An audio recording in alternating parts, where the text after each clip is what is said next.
Here we go.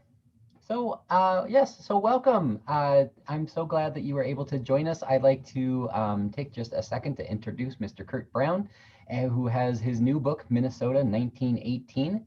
It talks about as it says, the trident of woe that pierced the state 100 years ago. Is that your language, Mr. Brown? Some of that is my language. So that's I your, it's full very poetic responsibility language. for it. Basically talking about when forest fires, World War I, and the flu pandemic ravaged Minnesota about 100 years ago. He also writes a popular Minnesota history column every Sunday for the Minneapolis Star Tribune. Um, those stories have been packaged into an ebook called Frozen in History, Amazing Tales from Minnesota's Past, if y'all are interested in some further reading or listening. Says here that you've spent more than 30 years as a reporter at Minnesota newspapers in Minneapolis, St. Paul, and Fergus Falls. After studying history and American studies at Macalester College, you joined the Associated Press in 1982. Well done. That's a nice long stretch with the Associated Press. Um, especially in a time of the period that we've last come off of when the American press was a tough gig to be in. I don't think the press has ever been a really easy gig to be in, but I think certainly in the last couple of years it's been harder. So kudos to you for doing that, being a journalist, trying to get that information out there. Um, that's enough introduction from my part. I think he has enough to say that I can stop talking now. And Mr. Brown, I'll turn it over to you. Thanks. Good morning to everybody. Greetings. And I want to start with a few thank yous. Thank you for that nice introduction, Nora. And thanks to Mike Breckenridge for the opportunity to speak with you all this morning, and to Pastor Blue for setting up this Zoom. Finally, I want to thank my wife and technical support, Adele, who's down the hall in our house, and she's going to try to share some photos from her screen if all goes well.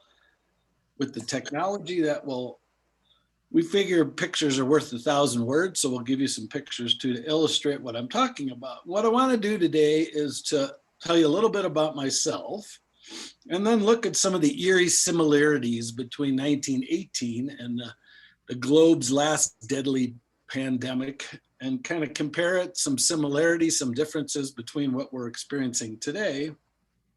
And then I want to get behind some of these mind-numbing statistics that we're barraged with kind of every day. The total number of cases and total number of deaths and the infection rates. And when I did research about 1918, I was kind of barraged with those numbers too. But we'll try to tell a couple of human stories, and we'll take a trip down to Rochester, Minnesota, and talk about what was happening at the Mayo Clinic back in 1918. So that's kind of my plan for today. But first of all, I'll tell you that I'm coming to you today from the banks of a trout stream near Durango, Colorado. As Nora mentioned, I spent 30 years in Minnesota, 36 winters, my wife likes to refer to it as, covering journalism. I covered the Vikings and politics and crime, kind of you name it. But we decided in 2014 we would stage second acts, and moved out to this house that my late parents built near Durango. Luckily for me, the editors of the Star Tribune were nice enough to give me a Minnesota history column as a freelancer, and we've not missed a Sunday in 6 years. So I think it's 327 weeks in a row we've had a yarn, and it's a yarn from history, and it's worked out so well, because the first one we did, we put a little thing on the end, kind of an afterthought, saying if you have any ideas or suggestions, email mnhistory@Star Tribune. And it's become kind of a crowdsourcing of history. And Carol Alice, who's on with us today, was one of those who sent me a great story about her family and the letters and the secret loves that they didn't know about. So anyway, I just love doing it. And the column kind of led me to get commissioned by the Minnesota Historical Society Press a couple of years ago. And they wanted a book about 1918 Minnesota, when, as we mentioned, this kind of trifecta of woe, the deadly flu pandemic, horrible forest fires that killed 450 people up near Cloquet and Moose Lake, and of course, World War I as the backdrop, all kind of converged on the state at the same time. if you were lucky enough to survive the fires up in northeastern Minnesota, you were crammed into evacuee housing, where of course the chances of you catching the deadly flu pandemic skyrocketed. So at the time I started the research of the book, it seemed like a pretty obscure topic, a flu pandemic I didn't really know much about. The fires were actually the worst natural disaster in the history of the state. And a lot of people think about the Hinckley fire, but here's this picture Adele is sharing shows the Duluth Armory, and these are fire evacuees, as I said, crammed together. There were more than 100 documented cases of people catching the flu right after the fire and dying, and I think that was probably an undercount. But like I said at the time, it seemed so obscure, this book about fires and flus and pandemics. But now, 3 years later, suddenly history has a way of doing that. It's become quite relevant with the COVID pandemic. Not only that, of course, there's forest fires burning in our new home state of Colorado every summer, from Australia and California. So the book, like I said, has become surprisingly relevant, and history has a way of doing that. And so I've done a lot of these talks to book clubs and libraries, and I have a whole schedule filled in March of more of these talks. And one of the first ones I gave early in the pandemic was for a bookstore in St. Paul, the Next Chapter bookstore. And the woman who was kind of coordinating the calls, she told me, of all the people profiting off this pandemic, you're not the worst, because all you did was write a book. So I take that as high praise. All right, now enough about me. Let's talk a little bit about some of the similarities and differences. And I want to start out by reading you a letter. A 23-year-old woman named Laverne Roquette wrote this on October 10th, 1918, so 103 years ago. She wrote it to her husband, who was fighting over in France in the mustard gas and the muddy trenches of World War I. And she said, because of that awful disease, all the towns and cities for miles around are closed. Everything but the meat markets, grocery, and the dry goods stores. At some places, people have to wear gauze masks when they appear on the streets. The government has closed all the schools, churches, and theaters.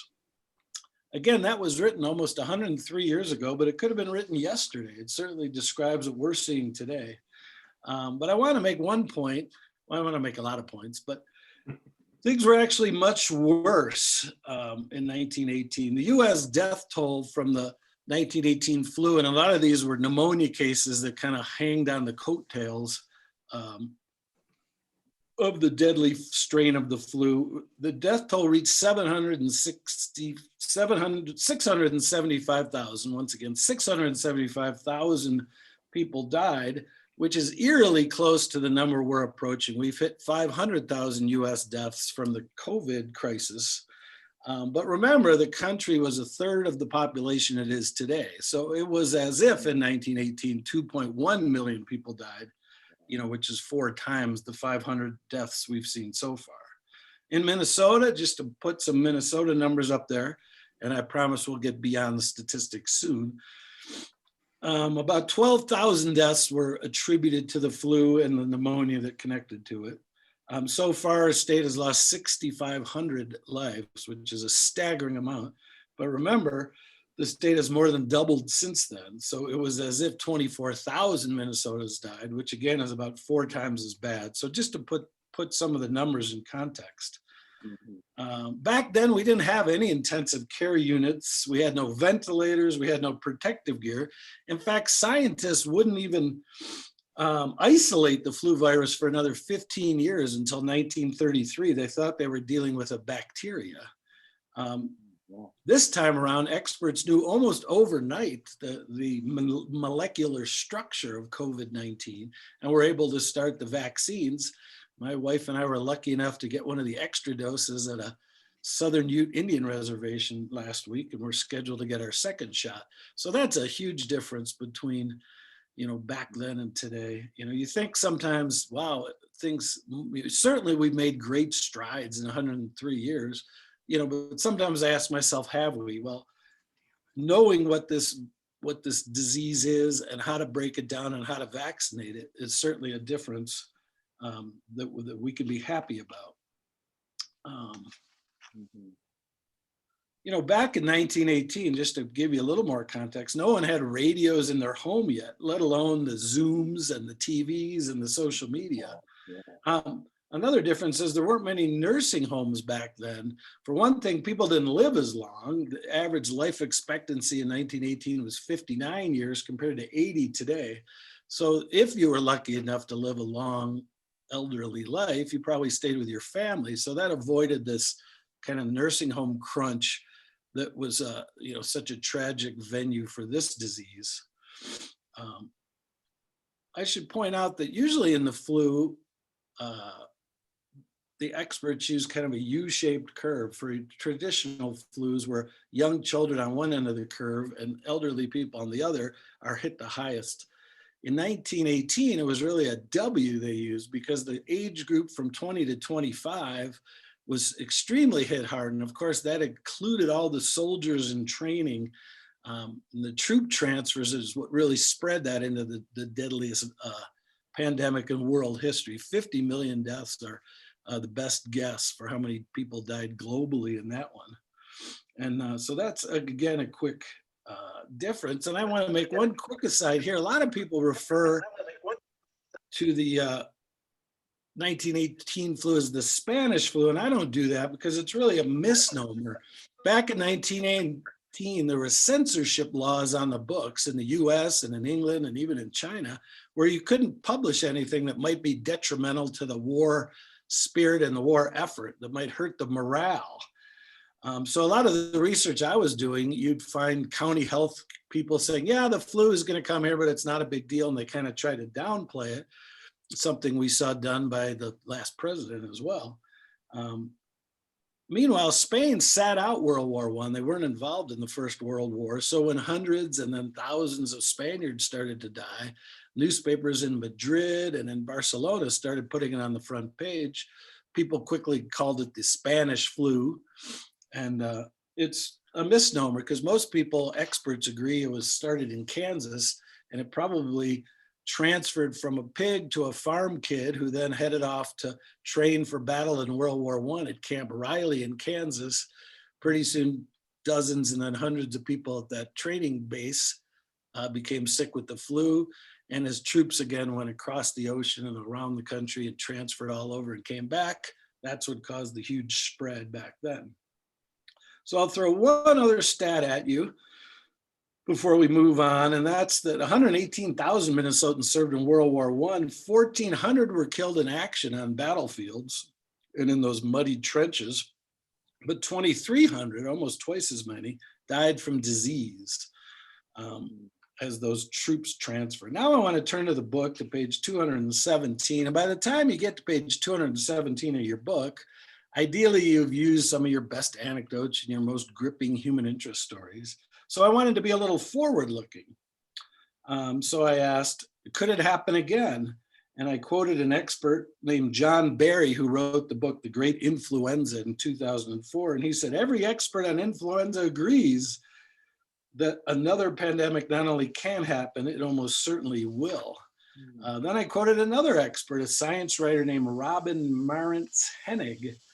And she wrote in the New York Times way back in 1992, she said, we like to believe such plunder is an ancient relic. Whatever was killing people so ruthlessly in 1918 must be something we can treat by now. But in the face of a virus that kills so rapidly, all the antiviral drugs in the physician's armamentarium would be impotent. If a strain similar to the 1918 variant were to emerge today, some experts believe that even modern medicine would be helpless to prevent many related deaths. So I read those two quotes, not to brag about, what a soothsayer I was, but to show that if it was easy for a writer like me to find these dire warnings from experts, certainly we should have seen this coming. The experts clearly saw it coming, but our public health and political leaders were somehow caught flat-footed. And I think they need to be held a little bit accountable. Okay, now I want to get beyond the stats, as I promised, and tell you one of the many human interest stories. But first I want to tell you, maybe you don't realize this, that when you write a book, you don't necessarily get to pick your topic. Your title. There's marketing people and editors and publicity people that all come together. So I actually did suggest Trident of Woe as the title of my book. And probably the Minnesota Historical Society press people wisely went with a more simple Minnesota 1918 title.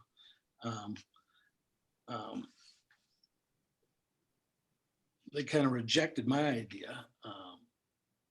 And at first, my strategy was to find 2 or 3 characters that I could kind of wrap a narrative around that were maybe affected by 1 or 2 of these, or all 3 of these calamities. But I mentioned this column I write every Sunday in the Star Tribune, and this great network of people, including Carol Alice, who helped contribute ideas. So I kind of put the word out to everybody saying, I'm writing a book about 1918. If you know anything, send them my way. And I got all kinds of great responses. And they were kind of short. They were anecdotal things from letters from up in the Moorhead area, just all kinds of interesting things. So I kind of shifted my strategy, and instead of trying to find 2 or 3 central characters, I decided to go with, I guess, more of a mosaic approach, where we took a lot of little stories that hopefully by the end of the book, you get a sense of how awful that year was.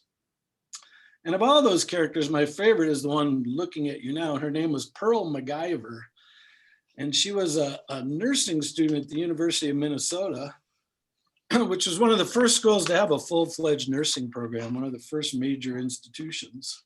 She was the youngest of 8 kids from Nora, Minnesota, in the west central part of the state. And 40 years later, in 1958, she wrote about her memories of her first overnight stay at the pediatrics ward. And I'll read you just a little bit from the book.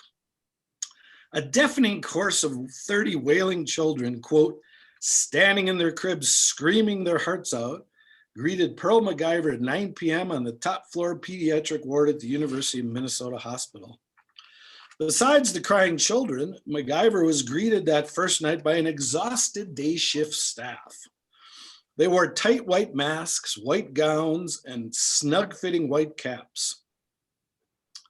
Imagine the terror of those children, Pearl said, to find themselves in a strange environment amid a bunch of ghosts. Well, the day shift staff, again, was reluctant to leave this student to staff the whole ward from 11 at night till 7 in the morning, but she finally convinced them she would be okay. They should go get their rest and come back, and she would be okay. She said, quote, as soon as the last nurse had left, I pulled off my mask and cap so I would look more like a human being. Then one by one, she wrapped the babies in their blankets and rocked them in an old white rocking chair in the pediatric ward. Gradually, the wailing subsided as the children, quote, responded so well to seeing a person who looked ordinary and who gave them a little cuddling. By midnight, she said all the kids fell into a relaxed sleep, and when they woke up, she forced them to drink fluids, which was the key to their treatment regimen. Well, 4 nights later, Pearl was again in the midst of what she called her rocking episode when someone walked in the ward and startled her. The horrified man was a medical intern, and he asked, what on earth are you doing? Well, she figured her days as a student nurse were about to end, so she shot back, these children are scared stiff, and I'm merely trying to make them feel comfortable at home. An awkward pause followed before the young doctor in training asked, have you a second rocking chair? And every night for weeks after, he arrived at 10 o'clock, stripped off his own mask and rocked the sick children alongside with the student nurse. Neither he nor Pearl, quote, ever told a soul about our night routine in the pediatrics ward. So she again emerged as one of my favorite characters in the book. And I should point out that she went on to make it be enshrined in the United States Nursing Hall of Fame, which I didn't even know existed. Pearl went to Washington and became a leading public health advocate on a policy wonk in Washington for more than 30 years. So from that one night in 1918, she went on to great things. So she, again, is one of my favorite characters. And I should point out, the columns I write every Sunday would be really easy for me to write them all about white men, because white guys, of course, were the business tycoons and the war heroes and the political leaders, but they, of course, tell less than half the story. So as these characters started to emerge from all these anecdotes around the state from 1918, I was thrilled to find probably 3/4 of the characters in my book were strong women. who played a role in 1918. I promised we'd take a quick trip down to the Mayo Clinic, and I'll tell you what was going on there, and then I'm sure we'll have plenty of time for questions. This network I have of great people, there's a woman named Carol Alley, not to be confused with Carol Alice, who scoured the Mayo Clinic archives for me and sent me an inches thick. She basically asked them for anything that had a 1918 on it and sent me this big treasure trove of stuff, including a lot of unpublished or private correspondence, then private correspondence from Dr. Will Mayo, who you're looking at right now. The Mayo Clinic in 1918 was just beginning to emerge to the prominence that, of course, it enjoys today. And Dr. Mayo said in one of those letters that it is, quote, idle to expect work to be carried out from a purely experimental standpoint in the midst of a great death-dealing epidemic. The Mayo brothers, Will and his brother Charlie, had hired a bacteriologist named Edward Rosenow, who worked with guinea pigs, and there he is now. And he came up with a 3-shot vaccine that he gave patients over 3 weeks. And he admitted it was premature, his research, but at one speech in Chicago at a medical meeting, he said he thought his serum could reduce 90% of the flu cases and the corresponding deaths. He offered it at a low cost. He told people how to produce it, and his office was soon, not surprisingly, flooded with telegrams. The secretary fielding those 400 telegrams called her small town in Minnesota and told her parents to scoot on down to the doctor's office because the serum was coming. The doctor had mentioned it to the postman, and the word spread like the wind. And the doctor's office was soon jammed. The protocol was thrown out the window. Detailed records went unkept, and control groups were not rigidly tracked. Will Mayo, for his point, was not among those panicking. On October 8th, 1918, right before the flu really peaked, he wrote to a doctor in Minneapolis seeking his serum. He said, I personally think this epidemic will have to be much worse before I submit myself and my family to any other treatment than 3 moderate meals a day and 8 hours of sleep. Meanwhile, the editors over at the Journal of the American Medical Association found his Rosenow's claims dubious and dangerous, saying his research was, quote, fogged with uncertainty. The journal said Rosenow's data was, quote, simply too inadequate to permit competent judgment. Positive results are certainly more gratifying to the average investigator than negative. All the more reason, the editor said, why he should hold himself a little stiffly and be on guard against an uncritical acceptance of desired facts. Letters from doctors across the country insisted the serum worked, and they shot back that the journal experts who poo-pooed it were just being too conservative. That left Will Mayo and his brother Charlie caught in the middle. They couldn't just sit back, he argued, and not use a harmless vaccine, quote, and wait and let people die who might be saved in order to demonstrate the ultimate results. In the end, however, Rosenow's vaccine was deemed useless by John Barry, the author I mentioned earlier, who wrote the great influenza 86 years after the outbreak. And another expert in 1989 named Alfred Crosby said of Rosenow's injections, quote, that if you pump anything, even distilled water, into the arms of a population in the waning days of an epidemic, the statistical results will indicate prophylactic success. So I guess the lesson we can learn there is, as patient we all had to be waiting for vaccines, I think it's important that we've let the scientists do their thing with rigor and precision, unlike 1918. So when we get the vaccines, hopefully they work. Hopefully they can be amended as these different variants, become and emerge and become even more spreadable than what we've been dealing with the last year, or almost a year now, since we've been kind of locked down. So I think I've rambled on for about almost a half hour. So maybe it's time now to open it up for questions. Thanks, Adele, for managing the slides. And if there are no questions, I, of course, could blab on more, but let's open her up and see what we get. Well, thank you so much for that that wonderful presentation. I took some notes as we were going along through it, and I could ask you lots of questions right now, but I think turning it over to the, I will just say though, I wish you could have gone with Trident of Woe for your book. I think that's an amazing title. So I would have got it for that. But besides that, are there any other questions? First off, do we have questions, perhaps? Connie, I see you've unmuted yourself. Do you have a question? Well, I wondered if the vaccine that they developed really worked. Do we know? No, according to the experts, the vaccine in 1918 was useless and it did not work. And that, it seemed a couple things happened to the 1918 flu, and it cut such a wide swath. Like I said, 50 million people, almost 1 out of 4 Americans contacted the flu that year, leading to all those deaths. But it kind of just ran its course. A lot of experts say it went away because it just ran its course until kind of a herd immunity was built up. There's other stories recently. The Washington Post had a good story about how it mutated. The 1918 flu mutated and actually still exists. So when we have certain flu outbreaks today, some of the flu we deal with today has parts of that strain from 1918. So the mutations we hear about a lot with COVID, and about how that's, these variants are making things worse. Sometimes they mutate the other way and become less deadly. So there's some, hopefully some optimism to take. I do get a little, my book can be a little dire and a little down with all these stories of fire death and flu death. But at the same time, there's a resiliency that I think came through. And my takeaway is that if Minnesotans dealing with all 3 of these disasters at the same time kind of pulled themselves up and showed such resiliency, if they could get through it back then, we certainly can today. So I think there is some optimism to take from all this woe.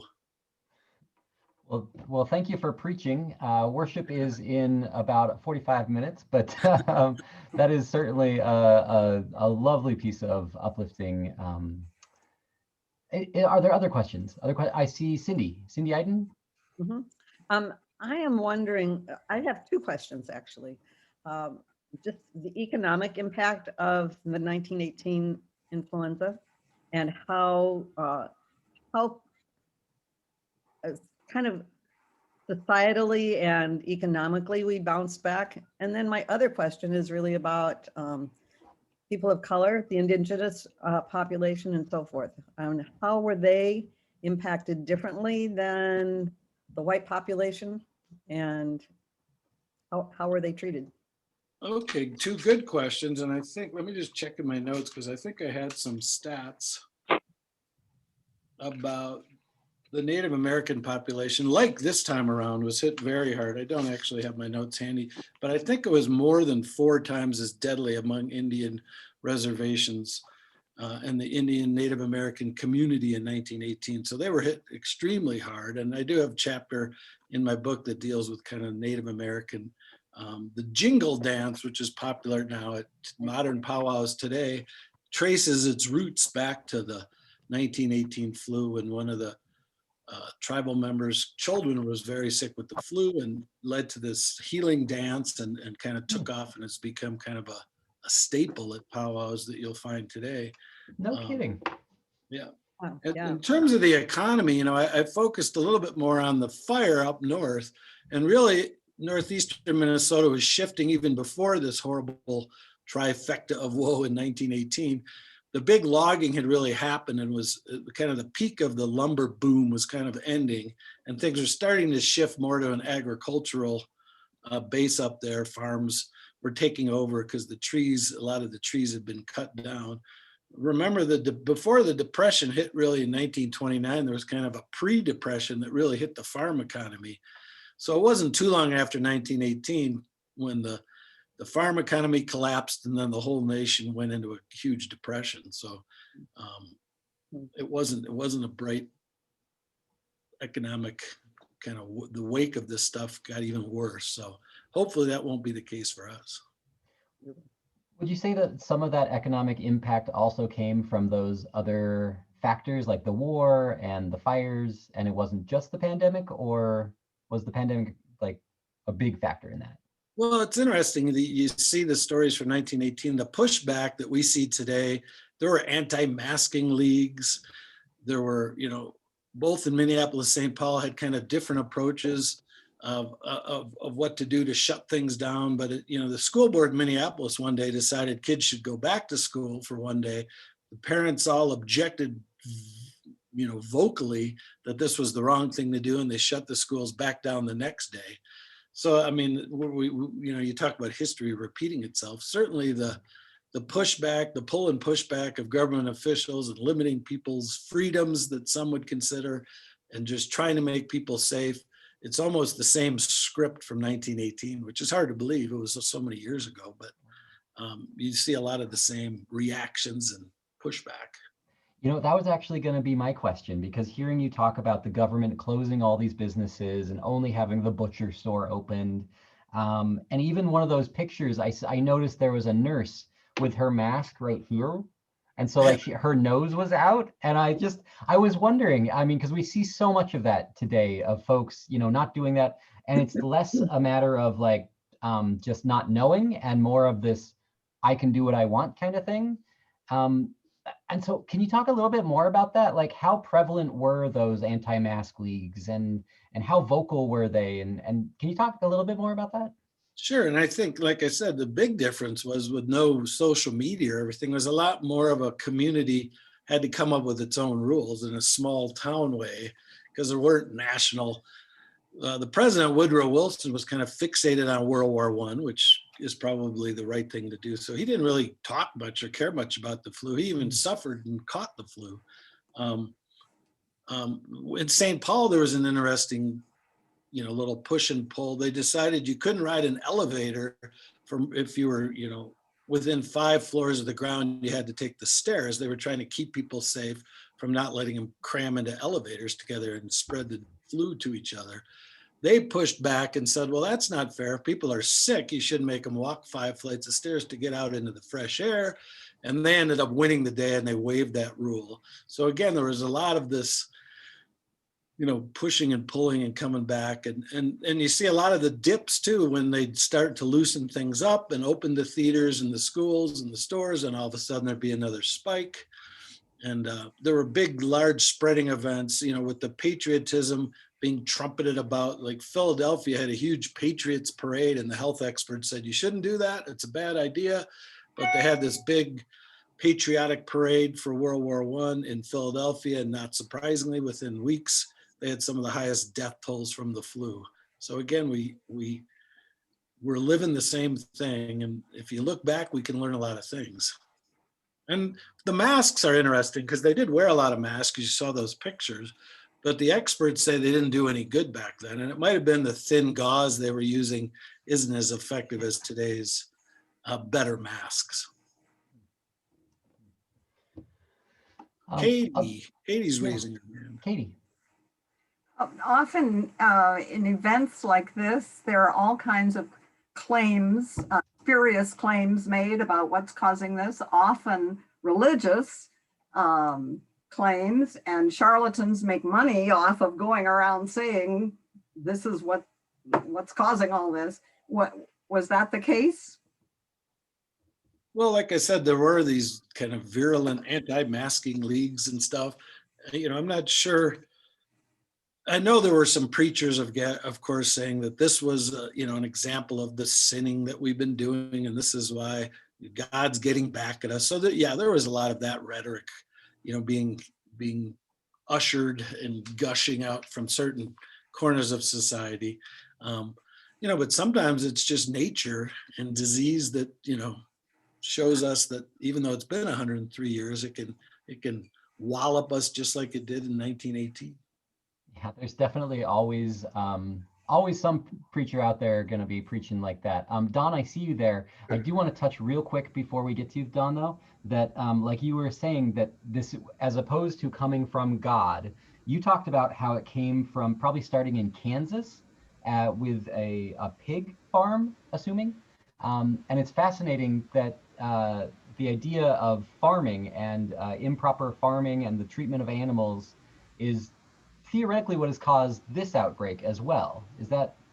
Well, yeah, I think it's a definitely a legitimate parallel, like I mentioned, people called it the Spanish flu, and now we hear about the UK variant and the South African variant, when really this could have been called the Kansas flu. But of course, no one ever called it that because they wanted to point fingers at other places, and it doesn't do as much good then, and it didn't do as much good now. It's amazing how as times change, so much changes and yet so much stays the same. Yeah. Don. Yes, question on, was there much difference in statistics between those that got it and didn't get it, that those that lived in the cities and then those that lived, there was an awful lot of small farms then, rural areas? Yeah, there's one chapter in my book, and again, this kind of coalition of history buffs that helps me out. Someone down in the Fairmont area in southern Minnesota sent me basically all the newspapers from, I think, the month of October. And so we kind of just spent one chapter tracking just one town. The doctor's wife got it from her husband, and, just one by one getting picked off. So it really did hit both rural and city groups. It really spread, it kind of cut a wide swath across both. It didn't really care if you lived in the city or if on the farm, you were in grave danger of getting this deadly strain of the 1918 flu. Mike? Yeah, hi. Yes, I have a question, Curt. We are in our 60s, and we have grandparents who lived through the flu in 1918. We have parents whose parents, lived through the flu. And I've always been surprised that we heard virtually nothing about it, except, obscure pages in history books, perhaps. When I went through medical school, we didn't hear about it. And it just really kind of shocked me. Later, I heard that there was so awful and that there was controversy and that there was associated shame that people just didn't talk about it anymore. And it surprised me until now. And I'm beginning to understand why. And I wonder if you have any thoughts about that. Well, I think we do, just as people, have a great tendency to try to sweep things under the rug, especially unsavory things like mass death from a disease like the flu. And I think the fact that all three of these things were converging, these forest fires, the war, and the flu together, certainly the war got a lot of the attention. And I spoke to a group last week, the New Century Club in St. Paul, which is a 133-year-old women's group. And they went through all their records and found several things about World War I when they were, trying to raise money and help the war effort, but not one mention was, even came up with the flu. So it was almost like, let's not talk about it. And, I think they were also more comfortable or more used to just dealing with death than we are today. You got the flu, you didn't go to the intensive care ward because it didn't exist, and you died. And they had tight controls on funerals, and funerals had to be closed, and the caskets had to be closed, and trying to keep things safe. But I think there's just that tendency to sweep unsavory things under the rug and not talk about them. And especially, and Minnesota was only a 60-year-old state back then. So the whole idea of trying to get, new people in to boost the economy and boost the population and make it a strong leading member of society, talking about negative things like the flu didn't help kind of that rally cry to do great things. So I don't know if it's just, it was so sad and so uncomfortable that people just put it away. Kind of like war veterans don't want to talk about what they went through on the battlefields. I think this was our own domestic battlefield. And on that note, I love hearing how the war got so much more attention, right? But you mentioned that twice as many soldiers died from disease rather than the actual conflict. Yeah, and that stunned me when I started doing the research. There was 1,400 soldiers died in battle and 2,300 Minnesotans died from disease. It wasn't all the flu, and that happens. If you look at Civil War records, there's a huge amount of disease death. There was a lot of battlefield death too, but yeah, it's always startling whenever you crowd people together, the chances of disease, especially 100 years ago, increases. I see Carol is nicely raising her hand over there. Well, first of all, I want to make a huge plug for this book. It's so beautifully written, Curt. And what impressed me the most about it as I read it, and of course I knew from your columns it would be like this, that you highlighted so many personal stories. Pearl Macgyver's, that anecdote stuck with me of all the things in the book as one of the most important. If you all haven't read it, you should, because those personal stories were heartbreaking, and they made the whole thing come alive. This is not a book full of statistics, it's about people. And Curt, I wanted to ask you, first of all, I didn't realize the extent of the fires. I knew about Hinckley, and I found out about Cloquet because I was up there doing some research, because Anna in my book taught in Cloquet. And of course, the whole museum up there is about the fire in 1918. But I didn't realize until I read your book how widespread it was. And I wanted to ask you, when you got this commission from the History Center, which is every writer's dream to get a commission, when you went into researching this, were there surprises for you? Did you know as much about the flu or the war or the fires? What did you learn when you were doing all your research that you didn't know about? No, I actually knew very little about any of this stuff. And I joke that I've carved out this very small niche in which I could describe as I write about northeastern Minnesota disasters of the earliest 20th century, but not the ones you're thinking of. Because my first book was about a 1905 storm up in Duluth that led to the construction of Split Rock Lighthouse. And of course, everybody says, oh, that Edmund Fitzgerald. And I said, no, this was 7 years before that. And with this book, they'll say, oh, the Great Hinckley Fire. No, that was 24 years before this one, I think. I think it was in the 1890s. And the Hinckley Fire, because when we drive up to Duluth, there's a big sign for the Hinckley Fire Museum.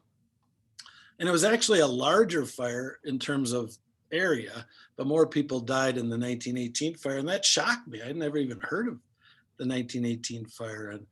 And so it became kind of fascinating. Now I'm kind of obsessed with all things 1918. But when I came into it, I knew almost nothing about it. So thanks for your nice words. Minnesota disasters, that not the one you're thinking of. I love that. Roger, I see you have a question.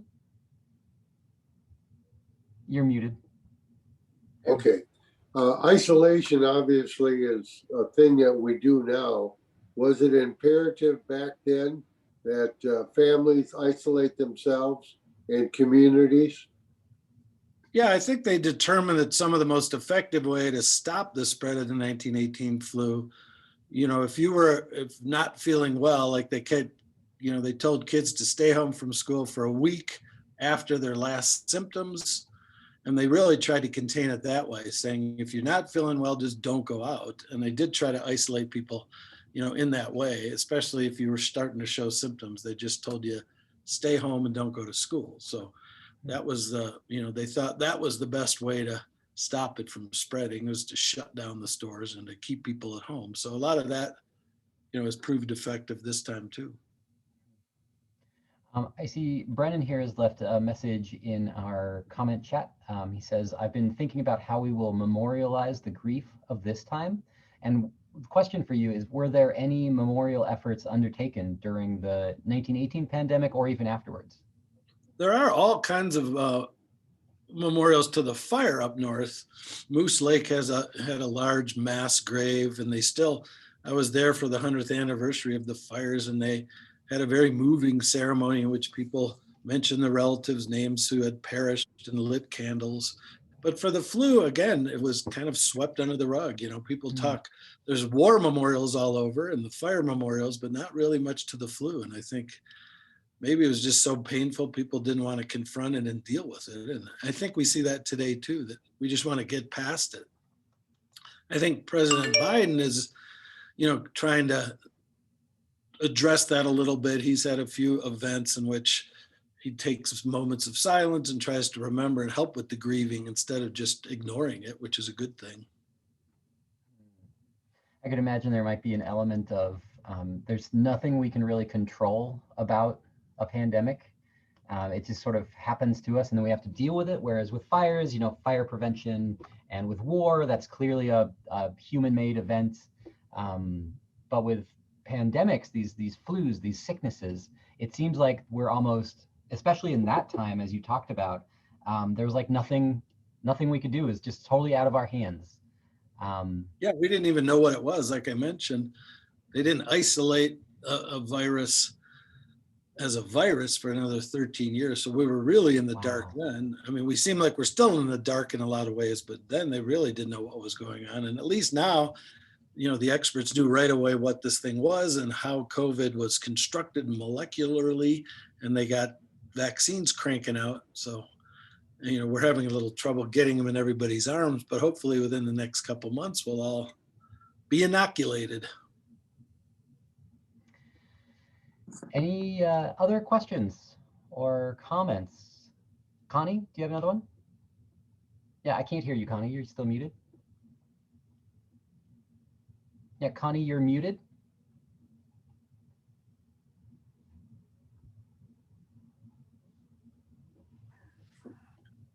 Okay, I wondered, the flu, the 1918 flu hit children and young people harder. What do you know about all that? And we have this opposite problem with this flu. Yeah, well, thanks, Connie. And I think, you know, like I mentioned, the big difference was it really nailed the 20 to 25-year-old demographic in 1918. And some people think that's because they were so fit and like the soldiers in training were in such good physical shape that when this virus entered their bodies, their immune system reacted so strongly and so virulently, you know, that it started shutting down their organs and killing them. And we've seen that in some cases in COVID as well. There's also experts who point out that in the 1890s, there was a similar deadly flu strain.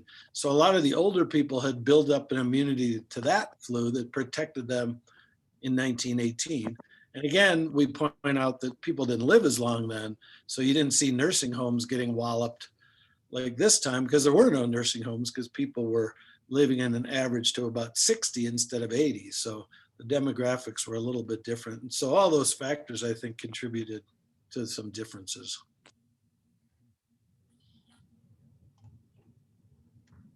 I'm looking for others with questions. Katie, yeah?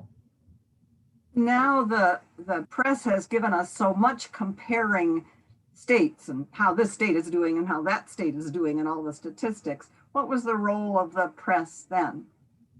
Well, like I said, they kind of downplayed a lot of these things, and it was a lot more of a community-based, and we see that still sometimes too, that you know, it's a community response. There was less of a national kind of top-down how to deal with the flu. There was no suit, you know, there were no national spokespeople or experts. You know, it was more of the county level or the state level or the local level that was, you know, kind of issuing, you know, rules in the public health sphere. So it was a lot more localized than it is today, than with more of a national, you know, kind of data collecting. But they did keep numbers much like they do today. So, you know, there's all kinds of statistics to find from 1918, just like the ones that barrage us today. That's fascinating. So there was some historical precedent then to a national sort of lack of response to a pandemic. Yeah, I think so. I think a lot of the lack of action we saw in 1918 to kind of step up and address what was happening, we saw that a lot happen again this time. Although we didn't have a world war waging at the same time to distract our national leaders. And that was really the first World War, you know, that we overseas battle that we were sending troops to. So that one, not surprisingly, kind of obsessed the national consciousness. We are coming up near the end of our time, though. I see Peter Frederick with a question there. Yeah, Carol's husband. Curt, other than that wonderful little northeastern Minnesota niche that you've carved out for yourself, how has writing that book changed you as an historian? Oh, I think it's just made me focus on the individual people's stories. And that's what I love to tell, is the human stories. And I can take this opportunity to plug my next book too, which is coming out in May. And it's not actually my book. There's a guy named Lee Radzik who spent 36 years as the site manager up at Split Rock in northeastern Minnesota. Of course, the iconic lighthouse on Lake Superior. Well, he retired a couple years ago, and they thought it would be great for him to write a memoir about raising his family on this popular yet isolated, and one day there's 5,000 people visiting his front yard, and the next day there's a storm and nobody around. So he's a great guy and a great storyteller. And I told him, you build the house and I'll paint it a little bit. So I just kind of helped him. And it's by Lee Radzik, as told to Curt Brown, or with Curt Brown. It's called A View from Split Rock, coming out from the Historical Society in May. It's a nice escape from all the woe we've been talking about today and living through for the last couple of years. So that's more of a trifecta of joy? Yeah, exactly. Something like that. Great. So we do have a couple more minutes. Are any last lingering, pressing questions, comments, thoughts anyone wants to share? I can say too, I'm always available for emails or phone calls. My email is easy to remember, Curt Brown 1960, which is the year I was born, @Gmail. So if you have any further thoughts or questions or ideas for my column, I'm always open. Just ask Carol. I have put that information in our chat if anyone wants to see that. Thank you so much for being here. There was one line before we go that I heard you say right at the end of your presentation that really stuck with me. When you were talking about the doctor who pushed a vaccine that was essentially nothing at the end of the pandemic and everyone, right? You said, be on guard from a desired acceptance of untested facts. I think I got that quote right. Does that sound right? Yeah, that sounds close enough. Close enough, because that just stuck with me so much, especially in this time today. These untested facts and this a desired acceptance of untested facts. Be on guard for those things. It just really talks to me about how there's so much that we can learn from history. So thank you so much for writing the book, for giving us a glimpse at this history that is often overlooked and forgotten about, and for coming on here and sharing it. It looks like we've got a link in our chat. If anyone, I'm guessing that's the book. So I'd encourage y'all to check out that book. Reach out to Curt if you have follow-up questions or want to share some of your history stories. Curt, can you talk a little bit more about what you said that Carol had given you some ideas for your column. If folks have stories, we have a very wide background of folks with stories that span a lifetime. What kind of stories are you looking for? Oh, I just think a good story, a good tale. I mean, I tell all kinds of different ones. Like Carol mentioned 2 weeks ago, we wrote about Cass Gilbert, and a guy like that who's this famous architect who built the U.S. Supreme Court and the state capitol in St. Paul. It's almost too much to get into my 850 words that I'm allotted. But we did find his courtship letters from the 1880s, and it was Valentine's Day. So sometimes if I can focus and just boil it down to one little story, it works out better. Today's paper has a story about a great family in St. Peter. And one of the grandchildren, who's 73 years old, took the opportunity of isolation from the pandemic to really do some in-depth family research. And he wrote a 165-page book about the family in St. Peter, the Langeuns, and there's 8 kids, and they all became great successes. A couple were professors. Their dad was a language professor at Gustavus, and they all went on to great success on the athletic fields and battlefields and in their careers. And so that was kind of an uplifting one, but I also do some true crime stories because some people love those. And it's fun to try to tell diverse stories of people of color and from people, also the diversity of time from, Civil War or even pre-Minnesota Territory days up until next week's column will be about a near plane crash in 1985. So we like to jump all around history and the state from, Duluth down to the southwest corner and the Twin Cities. So anyway, I'm up for any suggestions. Great. Thank you. It sounds like if you have a fun family story or a a story that you might tell at a cocktail party or something like that. Those are kind of the stories that you're looking for. Exactly. Awesome. Well, thank you so much for being with us, Mr. Brown. Can we get one of these? Y'all want to unmute your mics so that we can hear applause? Would you have one of these? Thank you for being here and joining us. What a fascinating time. Yes, yes. Yeah. Well, have a great Sunday, everybody, and I appreciate the opportunity to talk with you. Thanks so much. Thank you. Thank you, Carol and Mike. Everybody for joining us for this Adult Ed. Worship will begin in about 15 minutes, and I hope to see you in the comments section. Sounds good. Thank you. Thanks, Kurt. Yeah.